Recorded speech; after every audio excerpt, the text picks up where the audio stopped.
Happy Thursday, and thanks for joining us here on 9 News Watch for a look at your headlines on this Thursday, September the 23rd. I'm Chris Bianchi. We'll start things out by taking a look at the weather side of things, where weather-wise.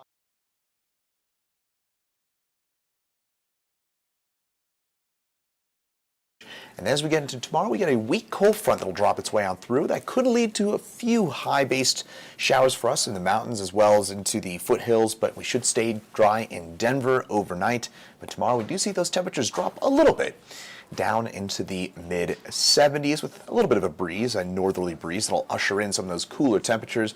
But if you're hoping for some of that fall-like air to stick around, well, think again. As we head into the weekend, those temperatures spike right back up again. We'll be into the 80s and perhaps close to 90 degrees by Sunday. And by the way, if we do get to 90 or above on Sunday, that would not only break a daily record, that would be our 6th latest 90-degree day on record. So our scorching September does continue here in Denver and across the state of Colorado.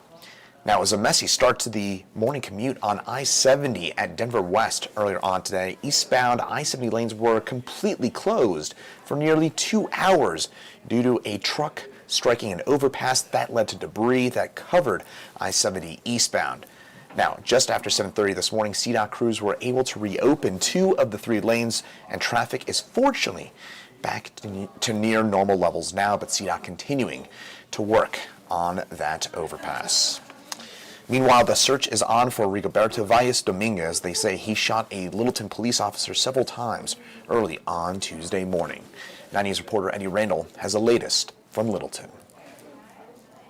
The suspect in this case has been identified as 33-year-old Rigoberto Valles Dominguez. In a press conference on Wednesday, Littleton Police Chief Doug Stevens released information about the man involved in a shooting Monday night near West Powers Avenue and South Bannock Street that left 1 officer shot and another officer hurt. The suspect, Dominguez, has not been caught. 5 foot 5 inches tall, 190 pounds. He has several tattoos, including a skull on his right forearm and a saint on his left forearm. Police say when officers got to the scene, Dominguez ran and fired at officers. One of the responding officers, David Snook, was hit multiple times. Officer Snook received multiple gunshot wounds to his arm, leg, and torso. He was shot more than 3 times. Chief Stevens says despite being gravely wounded, Officer Snook and another officer were able to return fire, but they don't know if the suspect was hit. Police believe Dominguez to also be a primary suspect in a carjacking that happened about 12 hours after the original shooting. Police say the suspect fired 1 shot during the carjacking before leaving with the stolen 2002 Ford Explorer. The vehicle should have a smashed driver's window, is to be considered armed and extremely dangerous. If you see Dominguez, do not attempt to contact him.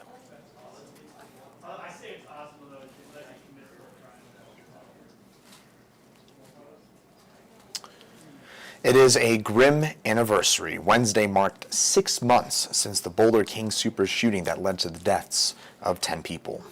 The city of Boulder asked residents to take 10 slow breaths, followed by 10 minutes of silence on Wednesday night to commemorate the victims of the shooting. Now, the suspected shooter is undergoing mental health evaluations to see if he is able to stand trial. The King Soopers, where the shooting took place, is expected to reopen later on this fall as workers renovate and rebuild the store. A 4th Loveland police officer has now resigned after the violent arrest of an elderly woman with dementia last year. Sergeant Phil Metzler resigned following an independent investigation into the June 2020 arrest of 73-year-old Karen Garner, who suffered a broken arm and a separated shoulder during the arrest.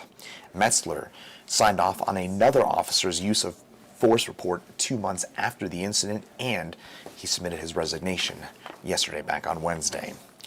A judge ruled today that Leticia Stock will stand trial in the death of her 11-year-old stepson. Stock is charged with the first-degree murder in the death of Gannon Stock, who was killed early last year. Prosecutors say that Stock killed her stepson in January of 2020 and drove his remains to Florida. Now, she was arrested in March of 2020 in South Carolina, and her arraignment hearing will be held on November the 4th. Now, if you take a drive through any town in Colorado, and you're going to likely see a lot of those help wanted signs. Hiring problems across many industries are leading to staff shortages lasting months and months. 9 News reporter Mark Salinger takes a look as to why this is happening. Educators say filling positions is still a big concern as students come back to campus. We assumed that we were going to be able to recruit more staff. It's been impossible. It comes as agencies across the state are struggling to hire. We need 4 more servers right away. We talk about staffing shortages a lot. Hospitals, restaurants, police departments, schools, even airports. So you're probably wondering, why are there so many open jobs and so few people wanting to fill them? There's not one reason that there's still all these hiring shortages, right? That's correct. To try and find an answer, we asked 3 economy and labor experts. Curtis Graves is with the Employers Council. Kishore Kulkarni is a distinguished professor of economics at MSU Denver. And Matt Klaus is a professor of finance at the University of Denver. They all agree on one thing. This is pretty unusual. We have never ever seen anything like this. We have never seen anything like this. So this isn't normal, but this past year wasn't either. Here are some reasons we're seeing so many open jobs, according to Curtis, Kishore, and Mac. Some people are still afraid to go back to work because of COVID. Others don't want to pay for childcare and would rather stay home. Then there are people who have become accustomed to living off unemployment benefits. Lots of other job seekers are asking for more benefits. Signing bonuses everywhere, help wanted signs everywhere. In the short run, what we're finding is employers are having to pay bonuses, pay higher wages. People are saying, how can I find a job which will let me work at home? So what's the solution? They say time will help in the long run, and more perks could make an impact quickly.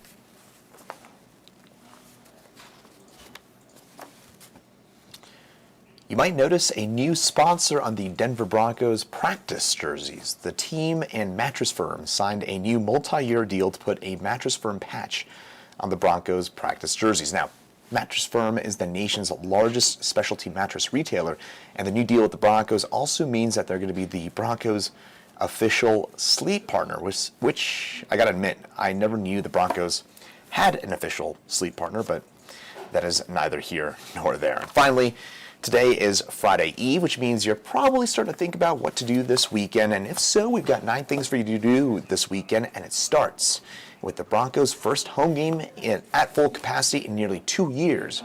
But there's also Oktoberfest celebrations, pumpkin patches, and corn mazes as we kick off fall. Now you can get the full list of the 9 things to do this weekend over at 9news.com. Alex Kirk does a great job putting that together each and every week. Hey, thanks for joining us here on 9 News Watch for a look at your headlines. We'll see you right back here tomorrow. But in the meantime, have a great rest of your Thursday.